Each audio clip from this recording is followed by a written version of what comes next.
જય દ્વારકાધીશ માંગો વીસ ને આપે ત્રીસ છે મારા જય દ્વારકાધીશ વંદે માતરમ ભારત માતા કી જય.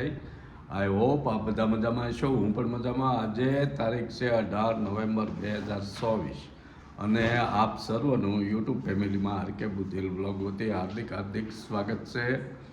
આજે આપણે જવાનું છે કથામાં, જે અમારે બુધેલ ગામમાં અમારી બાજુમાં જ તે વાસાણી પરિવારના જિગ્નેશભાઈ મંજીભાઈ વાસાણીએ ભાગવત કથાનું આયોજન કરેલું છે. આજે ચોથો દિવસ છે, આપણે બહાર હતા એટલે અત્યાર સુધી જવાનો મેળ નથી આવ્યો. આજ જવું છે, તમને કથાના દર્શન કરાવીએ. એ પહેલાં આપણે આજનો સુવિચાર લઈ લઈએ. ભાઈની ઓળખ ભાગલા સમયે, મિત્રની ઓળખ મુસીબતમાં, પત્નીની ઓળખ ગરીબીમાં અને પતિની ઓળખ પત્નીની માંદગી સમયે અને સંતાનોની ઓળખ માતા પિતાના ઘડપણ સમયે સાચી થાય છે.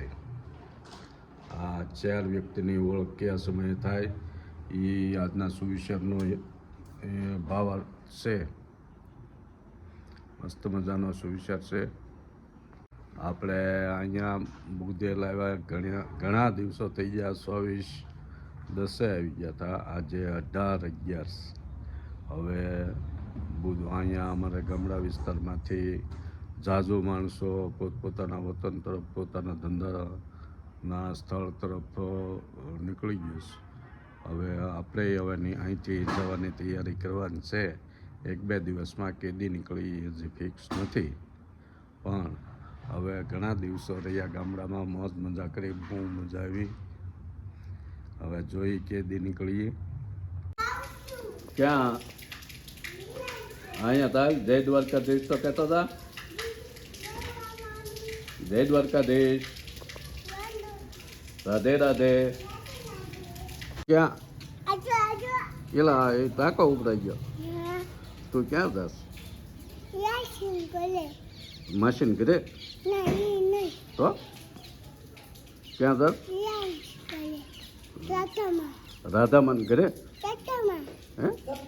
સપ્તાહમાં ટ્રેક્ટરમાં એલા એ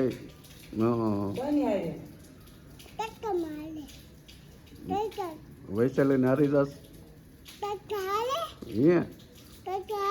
હાલત છે ને. જો અમારા બુધેલ ગામમાં આ બીજી ભાગવત સપ્તાહ બેઠી છે. નહીં, પહેલી રામાયણ કથા હતી, રામકથા. બીજી ભાગવત સપ્તાહ વાસાણી પરિવારની બેઠી છે. એમાં સર્વેશ્વર કોબડી ધામના બાપુ આવ્યા છે. આપણે જવાનું છે સપ્તાહમાં.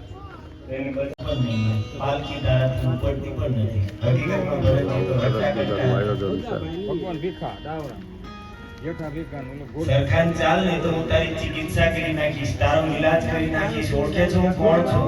હમણાં તને યમરાજની જેમ સજા દેવા વાળો હું છું. ભરતજી મહારાજ સાંભળ્યું, આ જીવનમાં પહેલી વખત આજ સુધી ક્યારેય બોલ્યા નથી, પહેલી વખત કહે છે રાજા તું ઈલાજ કરવાનો કહે છે, પણ મને સુધારી તને શું લાભ મળશે? અમારા ઘરની બાજુમાં જ કથા છે. વાસાણી પરિવારની જિગ્નેશભાઈ મંજીભાઈ વાસાણી, એમના યજમાન પદે આ કથા છે. ઇસ્કોન સંસ્થાના વક્તા છે. અને રહી વાત આ શરીરની, તો શરીર સાથે મારી કાંઈ લેવા દેવા નથી રાજન.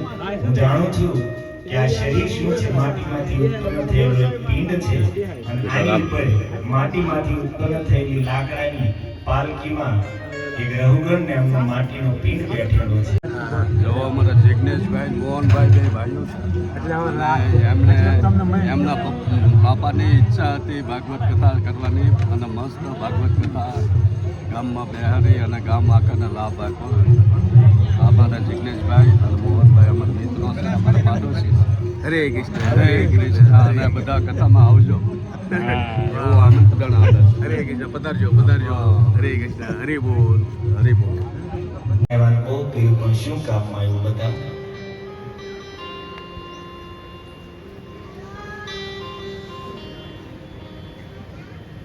ભરતજી મહારાજ કહે છે કે રાજા વખાણ ન કર્યા. બ્રાહ્મણ વાચ કોવિદ કોવિદ વાદ વાદા. તું છો તો મૂર્ખ, પણ વાતો તો મોટી મોટી કરે છે.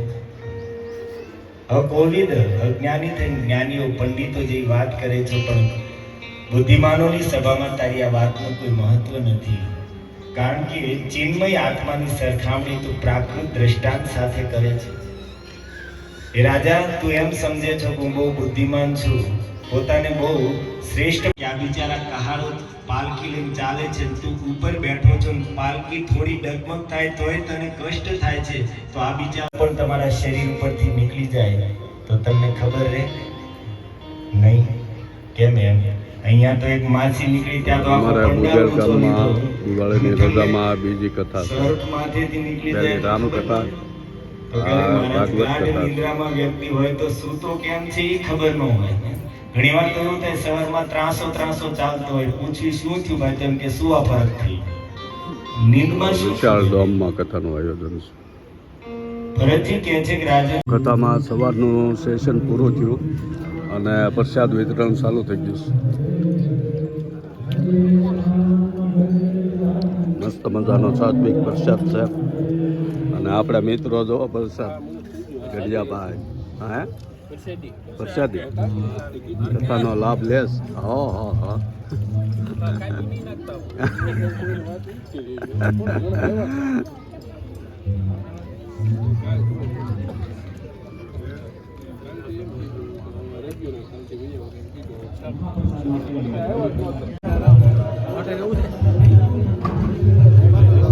મોબાઈલ બધું મન આપી ગયા જે આ કથાના યજમાન છે જિજ્ઞેશભાઈ, એમનું ઘર છે. એમના બાપુજી છે મનુ દાદા, અમારા મામા થાય.